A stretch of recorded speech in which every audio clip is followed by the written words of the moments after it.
मिल्लते अहमद की मालिक।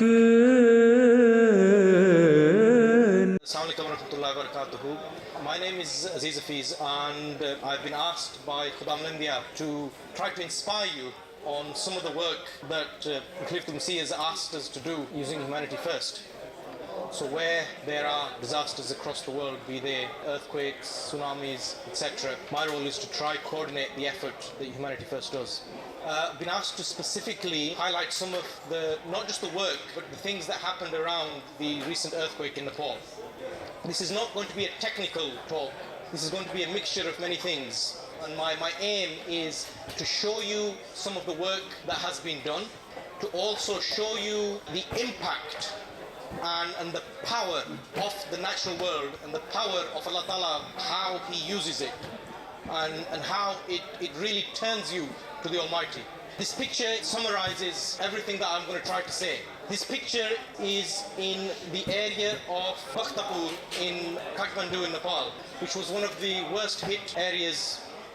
Now, this is a building that has been severely damaged by the earthquake. Now, the reason I'm showing you this picture is nothing to do with the earthquake. Now, what can you see in this picture? No hidden things in there. What can you see? Some doors. What else can you see? Some windows. What else can you see? Some supporting wooden poles. Now, the reason I show you this picture is mankind, as humans, we sometimes look and not necessarily out of arrogance, out of human nature. I am a doctor and it's my abilities that are going to save this poor child. I am a pharmacist and meri dawai hai jisne isko shifa di hai. And we don't say out of ill intent. Sometimes it's human nature. But the focus of all is that it's only Allah's mercy and grace that actually allows your brain to actually resuscitate that individual on the ground. So why am I showing you this picture? Mankind is still thinking that he can control the world. This building no longer exists. It's collapsed, by the way. And in our desire to want to do something, let's do something. We put these wooden poles. They got zero chance of stopping that building falling. Zero chance. Yet, when you got nothing to turn to, you've got nobody. You are completely thinking, oh my Allah, where to go? You think of something in a panic, so you try to put a wooden pole. That wooden pole got fat chance. A few hours later, that building was collapsed. So the reason I've jumped to this first is I'm trying to see that we try to do so many things, yet it is only Allah's grace that allows us to help and saves us. So what I'm going to explain is how, when the earthquake happened, what the work was done, and how this was meticulously advised by Khalifatul Masih. Now, the earthquake, as you know, was a massive earthquake. It killed nearly over 8,000 people, hundreds of thousands of homes destroyed. You saw on the TV the massive impact, and these disasters are nothing new. They happen literally every day. There's an earthquake somewhere in the world. It's just we only hear about the big ones. And in some small way, and it is really a small way, to see how you can help your fellow man, irrespective of whether they are Muslim, they are Hindu, they are Christian, they are pagan worshippers, whoever they are. And why do you assist? We don't assist because we're some international fantastic NGO. We don't assist because we are experts in disaster relief. We don't assist because we are doctors with abilities to save life. We assist for only one reason and one reason alone. That we have a God-given direction to assist humanity. Khalifatul Masih has said time and time and time again. Those of you that were at the Humanity First conference, those of you who will have heard it on the TV, you'll have heard again and again, said you assist for the sake of God and God alone. So that is your direction. Yes, you assist everyone, but you assist for that reason. There is an obligation on you. You don't have a choice. So I'm going to go on to show you with that sort of preamble to see, when you see the work that some of these teams do, the success in their work is, yes, it's based on effort, it's based on a lot of skill, is based on a lot of expertise. They are highly skilled individuals that have gone out there and done some amazing work. But it is that assistance and help from Allah Ta'ala and that guidance of Fifth MC that adds that blessing in that work. And I'll show you, hopefully, over some of these pictures, how that blessing has come to play. Again, parts completely devastated.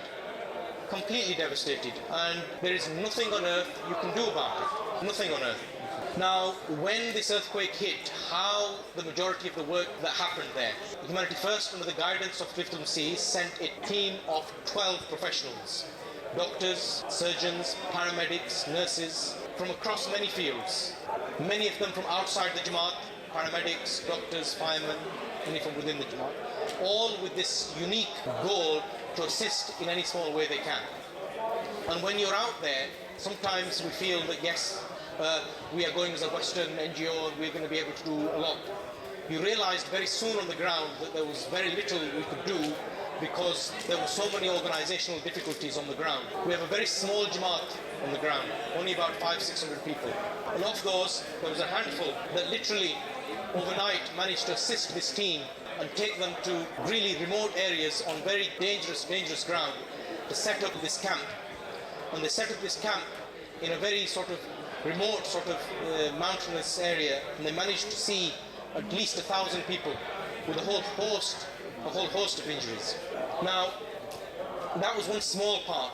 Now I want to describe to you how some of the boys there work and how everybody can help in disaster relief. You don't need necessarily to be a skilled individual, a doctor, a physician, a fireman. This is a Jamaat, they've got about a handful of about 10 to 15 Khudam. So I was there with them, and they are managing, they are coordinating all this effort. So they were assisting our medics, our doctors. Two of the teams are here there.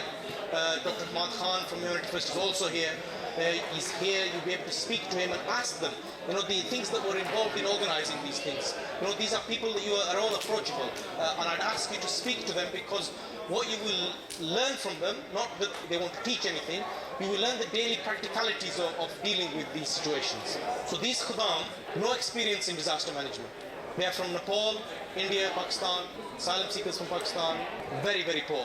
So they are managing this UK team, looking after their food, looking after their accommodation in a way that really was undescribable because they managed it in a situation where there is very little, there's no five-star hotels. You will remember that there was a second earthquake that hit. I'm going to describe some of the other things that happened around that earthquake to try to give you some examples that some things we do are not within our control. And Allah Ta'ala somehow shows you certain signs that make you think, I'm only a puppet on a string. So we had big plans, and the plans to visit X village, Y village, etc. And we set off in the morning, we were an hour late. Then we went to visit the Home Secretary of Nepal, and it took an hour before we got to meet him. It took an hour to leave as well. So we were 3 hours behind to reach this village that we were supposed to reach. And we were frustrated, not openly, but internally, that we want to help these people. And we were already 3 hours late. And on the way, approximately 1:45, the earthquake hit. And you soon realize that you are in the middle of an earthquake. And people are rushing all around. And you can hear what sounds like firecrackers. And what they were actually was buildings behind us that were cracking. At that time, these Khudam, they were very patient. And all I could hear was La ilaha illallah Muhammadur Rasulullah. You couldn't even make a movie out of it if you tried, because their level of calmness. And yes, if I'm honest, yes, I was scared. When the rocks falling around. And the hikmat they used was they didn't jump out of the car. And I found out afterwards, they said, look, if we go walk out of the car, something hit you on your head. At least if something hits you, it'll hopefully hit the roof and you might die a little bit later than you would have otherwise done. So they lasted for about a minute. Alhamdulillah, things settled. We then found out afterwards, that time we didn't know, that the village that we should have got to, that we were 3 hours late, if we were not 3 hours late, we would have arrived there bang on when the earthquake hit. And that village and the whole area around was completely cut off. So, from what people tell me, and from what we were advised, we would have had zero chance. If we had have survived, we would have been cut off and no chance. As we then went back to our base, a lot of the buildings were damaged, and so the Jamaat also, as well as all the other individuals, they evacuate their houses. So they're then living on the street and in very simple makeshift shelters, only to see the fancy, advanced, state-of-the-art shelter. As you can see, very advanced.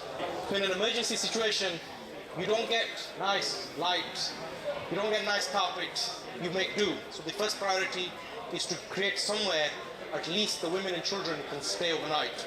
Their focus is visiting poor villages, trying to deliver tents and water to thousands of people. And the bonus of this was, it makes you remember Allah Ta'ala even more, because throughout the night, you get 10 little wobbles every now and then, to remind you that the earth is still shaking. And the concept of istighfar then protects you from those weaknesses. So this is the disaster relief team that Humanity First was honored to work with. These are the boys that Khalifatul Masih asked us to go and work with. And never in my life have I worked with people with such dedication. You can see them. Nice Shalwar Kameez made in Gujranwala. Some of them have got their nice jean trousers. So there is no fancy uniform. There is no hype. There is no heroism. And I'm trying to show that where you assist humanity, I want you to all have the pride and the confidence that you are all able to assist.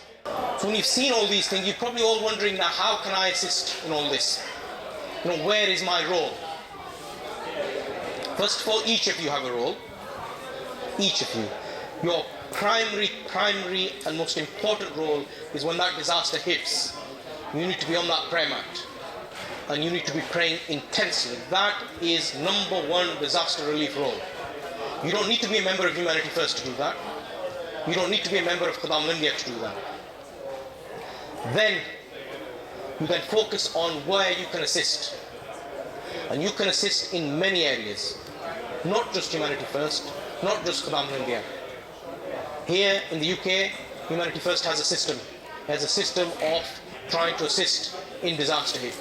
They have a directorate of disaster relief. You can approach them. How can I assist? You may be able to assist physically by actually going out. You may be able to assist administratively in helping the huge infrastructure that is behind to try to keep these teams functioning. You may be able to assist in sourcing supplies. You may be able to assist as a volunteer being sent out. Now during this earthquake, Khudam India in the UK, I know, mobilized many Khudam to be sent out. Sometimes you're all on edge saying, yes, we're ready to, but there's a bigger picture.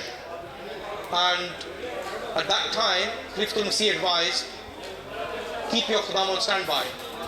I'm going to use the local Indian and Nepali Khudam. And at times you think, we're desperate to want to do something, and you see the blessings of that global view, when a man of Allah sees the bigger picture. And I was witness to that with my own eyes when I saw those people work. And they worked with such dedication, I was humbled by their work. And from a practical point of view, the expense that it takes us to send resource across, the 20 or 30 boys that we had volunteering, excellent. It became far more efficient when we used our Khudam from Nepal. And each of those must have worked 10 people's worth. Ahmad की मालिक